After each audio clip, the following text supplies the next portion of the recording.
교회 안에서도 말 때문에 마음이 멀어질 때가 있습니다. 큰 사건이 있어서가 아니라 한마디가 남고 그 한마디가 쌓이면서 관계가 흔들립니다. 우리는 성도끼리라면 이해해 줄 거라고 생각하고 믿는 사람끼리니까 이 정도 말은 해도 된다고 쉽게 넘기기도 합니다. 그런데 성경은 우리의 말이 생각보다 훨씬 큰 힘을 가진다고 말합니다. 말은 위로가 되기도 하지만 같은 말이 누군가에게는 칼이 되기도 합니다. 특히 신앙의 언어는 더 조심해야 합니다.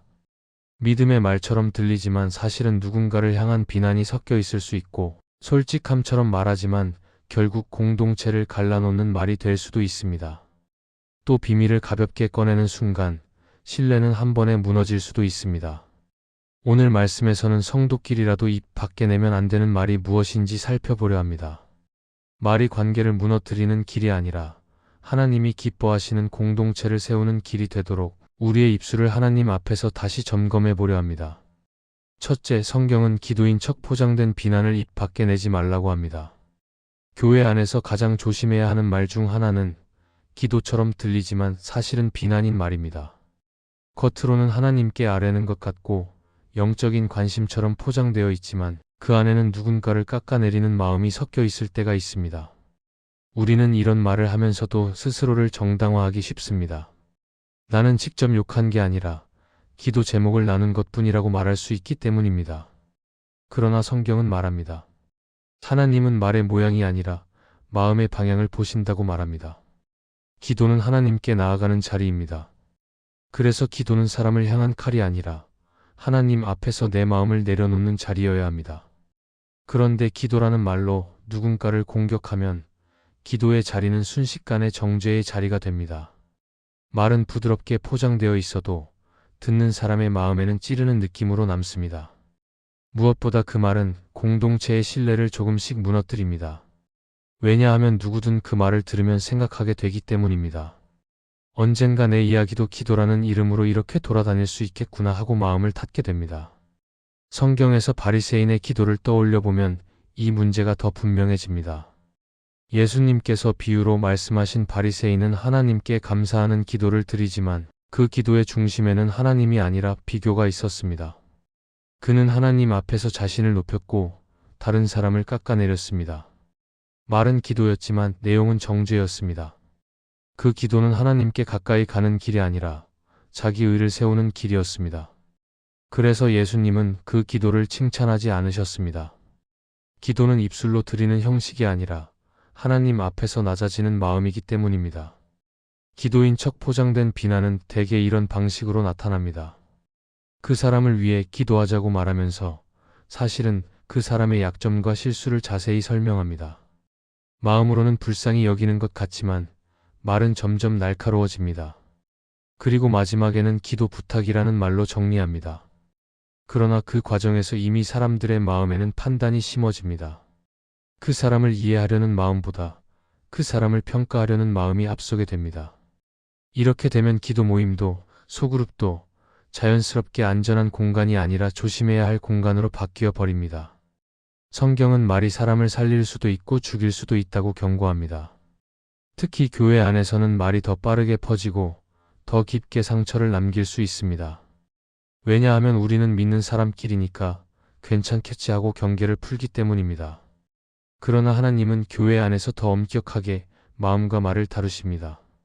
주님의 몸된 공동체는 세워져야 하고 무너지는 말은 반드시 멈춰야 하기 때문입니다. 그렇다면 성경이 말하는 올바른 방향은 무엇일까요? 기도는 그 사람을 하나님 앞에 세워드리는 것이어야 합니다. 사람들 앞에 세우는 것이 아니라 하나님 앞에 세워드리는 것입니다. 내가 그 사람을 판단하는 자리가 아니라 하나님께 맡기는 자리여야 합니다. 또 정말 기도가 필요하다면 말은 최소한으로 하고 사실을 부풀리지 않고 내 감정을 섞지 않는 것이 중요합니다. 기도는 소문을 퍼뜨리는 방식이 아니라 하나님께 맡기는 방식이어야 하기 때문입니다. 예수님은 우리의 말이 많아질수록 죄가 더해질 수 있다고 경고하셨습니다. 그래서 기도라는 이름으로 말을 늘리기보다 마음을 먼저 살피는 것이 필요합니다. 지금 내가 하는 말이 정말 그 사람을 살리기 위한 말인지 아니면 내 속에 있는 불편함을 풀기 위한 말인지 점검해야 합니다. 기도라는 말이 붙는 순간 우리는 더 조심해야 합니다. 그 말은 하나님을 이름으로 부르는 말이기 때문입니다. 그래서 성경은 기도인 척 포장된 비난을 입 밖에 내지 말라고 합니다. 기도는 사람을 찌르는 말이 아니라 공동체를 살리는 통로가 되어야 합니다. 우리가 이 경계를 지킬 때 교회는 더 안전해지고 관계는 더 건강해지고 기도는 다시 본래의 자리를 회복하게 됩니다. 하나님은 우리의 기도를 통해 공동체를 세우시기를 원하십니다. 그러므로 우리는 기도라는 거룩한 이름을 빌려 비난하지 않도록 입술을 꼭 지켜야 합니다. 둘째, 성경은 하나님을 원망하는 말을 쉽게 입 밖에 내지 말라고 합니다. 살다 보면 마음이 답답하고 기도가 막히는 순간이 옵니다. 열심히 살았는데 일이 풀리지 않고 최선을 다했는데 결과가 더 나빠질 때가 있습니다. 그때 가장 먼저 튀어나오는 말이 왜 하필 나냐는 말입니다. 하나님이 정말 계시다면 왜 이렇게 두셨냐는 말도 나옵니다. 이런 말이 한번 나오기 시작하면 마음은 점점 거칠어지고 입술도 점점 더 쉽게 원망으로 흘러갑니다. 성경은 우리의 고통을 모르는 척하지 않습니다. 눈물과 탄식이 성경에 얼마나 많이 기록되어 있는지 보면 알 수 있습니다. 그러나 성경은 탄식과 원망을 분명히 구분합니다. 탄식은 하나님께 향해 있는 말입니다. 내가 힘들다는 것을 하나님께 아뢰고 도와달라고 붙드는 말입니다.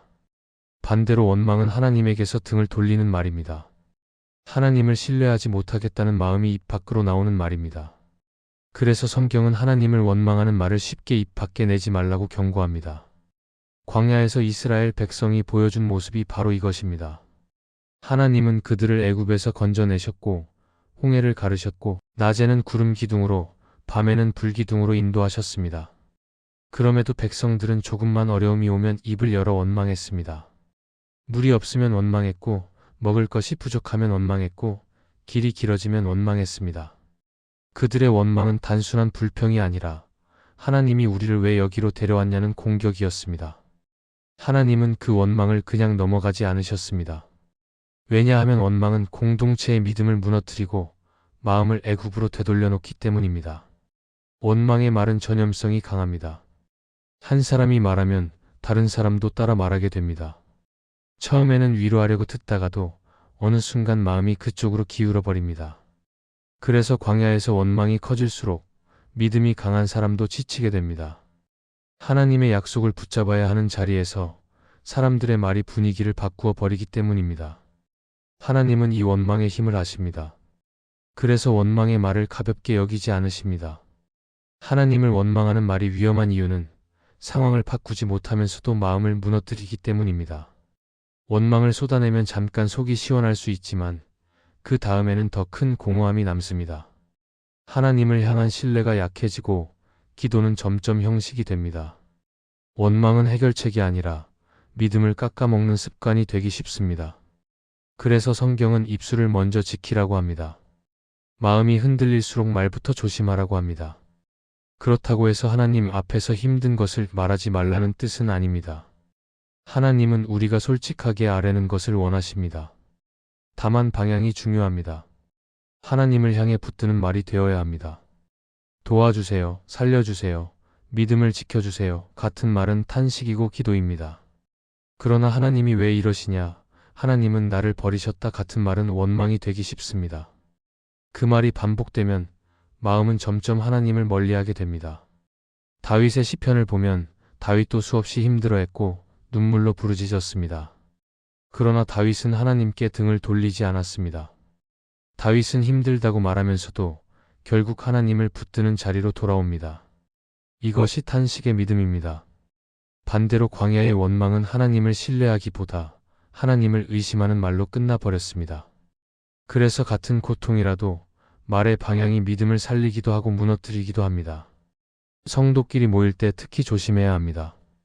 힘든 마음을 나누는 자리에서 원망이 쉽게 퍼지기 때문입니다.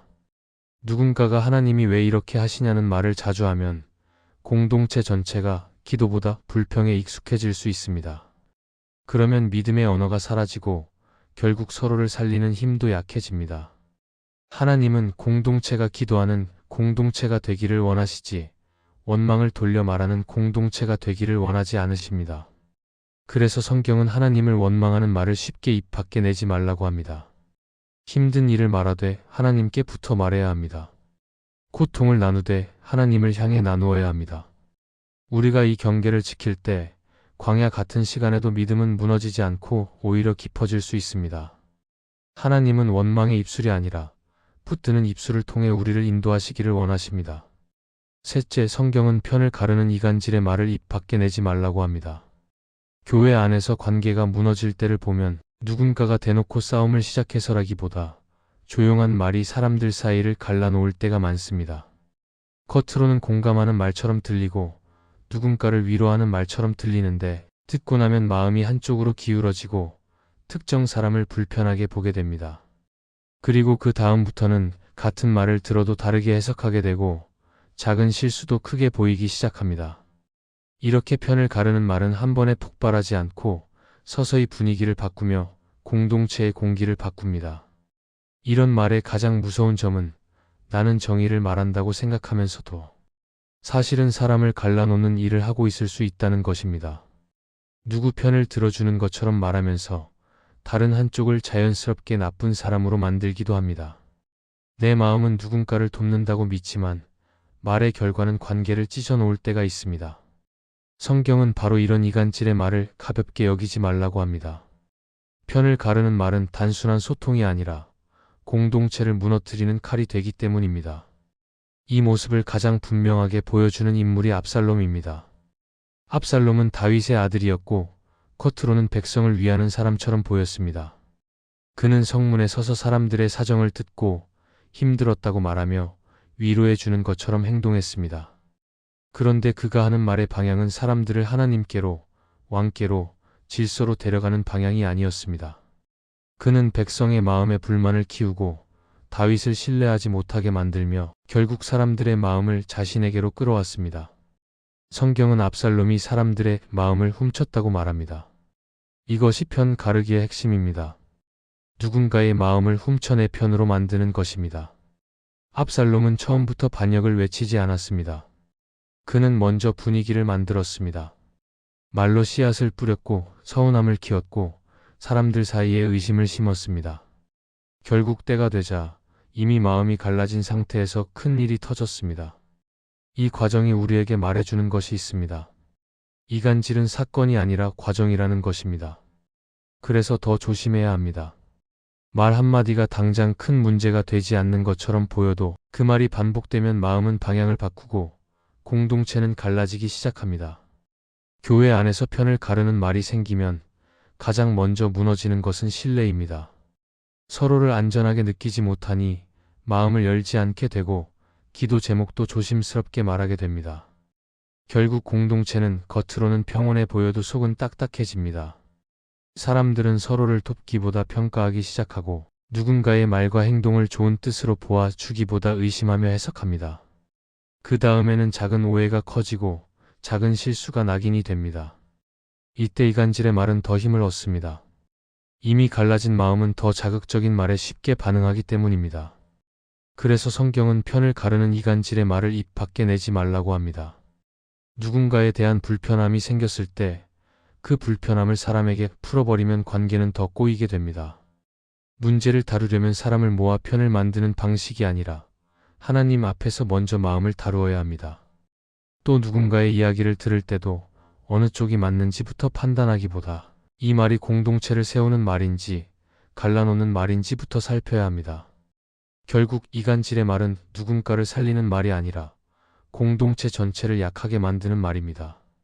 압살롬의 말이 달콤했지만 남은 것은 찢어진 관계와 무너진 질서였습니다.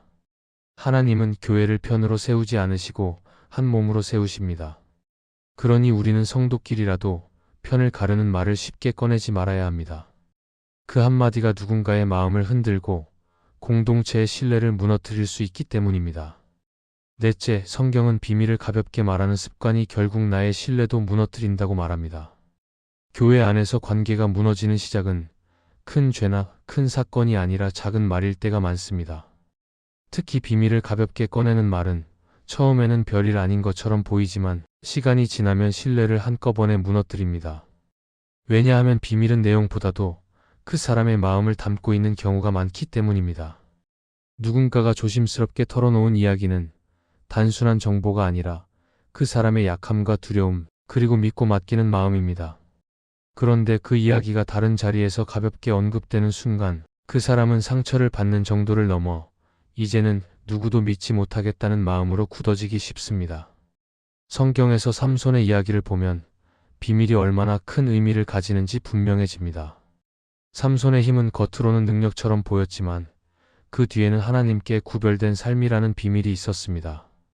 그런데 삼손은 그 비밀을 지키는 것을 가볍게 여겼고 결국 들릴라에게 자기 마음의 핵심을 넘겨주었습니다. 그 순간 삼손이 잃은 것은 머리카락만이 아니었습니다. 그는 관계의 경계를 잃었고 자신을 지키는 분별을 잃었고 나아가 하나님이 맡기신 사명을 지키는 힘도 잃어버렸습니다. 비밀을 가볍게 여긴 선택이 삶 전체의 방향을 흔들어 놓은 것입니다. 교회 안에서도 비슷합니다. 누군가의 가정 이야기, 상처의 이야기, 믿음의 약함, 혹은 해결되지 않은 문제를 들었을 때 그것을 지켜주는 것이 사랑입니다. 그런데 우리는 때때로 말합니다. 기도해 주려고, 함께 마음을 나누려고, 조심하자고 말하려고 했다고 말합니다. 그러나 비밀이 다른 사람의 입으로 한 번 더 옮겨지는 순간 그 말은 의도가 좋았는지와 상관없이 결과가 남습니다. 그 결과는 하나입니다. 이 공동체는 안전하지 않다는 느낌입니다. 그리고 그 느낌이 자리를 잡으면 사람들은 마음을 닫고 기도도 닫고 관계도 닫습니다. 비밀을 가볍게 말하는 습관이 무서운 이유는 결국 내 신뢰도 함께 무너뜨리기 때문입니다. 사람들은 생각합니다. 저 사람이 저 이야기를 저렇게 말한다면 언젠가 내 이야기 역시 저렇게 흘러가겠구나 하고 경계하게 됩니다. 그래서 내가 아무리 좋은 말을 해도 내 위로가 진심으로 들리지 않을 수 있습니다. 내 권면이 옳아도 그 말이 마음에 들어가지 않을 수 있습니다. 신뢰는 말로 쌓이지 않고 지켜준 시간으로 쌓이기 때문입니다. 팀 켈러는 그의 책 기도에서 기도는 하나님을 이용해 원하는 것을 얻는 기술이 아니라 하나님과의 관계가 깊어지며 마음이 바뀌는 길이라고 설명합니다. 이 말은 우리에게 중요한 기준을 줍니다. 교회 안에서 나누는 이야기의 목적은 사람을 평가하거나 정보를 공유하는 데 있지 않습니다. 하나님 앞에서 함께 서는 데 있습니다. 그러니 누군가의 비밀을 들었다면 그 이야기는 사람들에게 옮겨지기보다 하나님께로 옮겨져야 합니다. 그 사람이 맡긴 마음은 사람의 입술이 아니라 하나님의 손에 올려져야 합니다. 그래서 성경은 비밀을 가볍게 말하지 말라고 경고합니다. 이것은 단순한 예의 문제가 아니라 공동체의 영적 건강과 직결된 문제입니다. 비밀을 지키는 사람은 침묵을 지키는 사람이 아니라 한 사람의 마음을 지키는 사람입니다. 그리고 그 신뢰가 지켜질 때 교회는 다시 안전한 자리로 서게 됩니다. 우리는 말이 많아질수록 더 거룩해지는 것이 아니라 사랑이 깊어질수록 더 조심스러워진다는 사실을 기억해야 합니다. 하나님은 입술의 열심보다 신뢰를 지키는 사랑을 기뻐하십니다. 이 말씀이 마음의 은혜가 되셨다면 좋아요와 구독으로 함께 해주세요. 그리고 댓글에 아멘이라고 남겨주시면 하나님의 은혜가 더 많은 사람들에게 전해질 것입니다. 여러분의 삶 위에 하나님의 은혜가 언제나 함께 하시기를 바랍니다.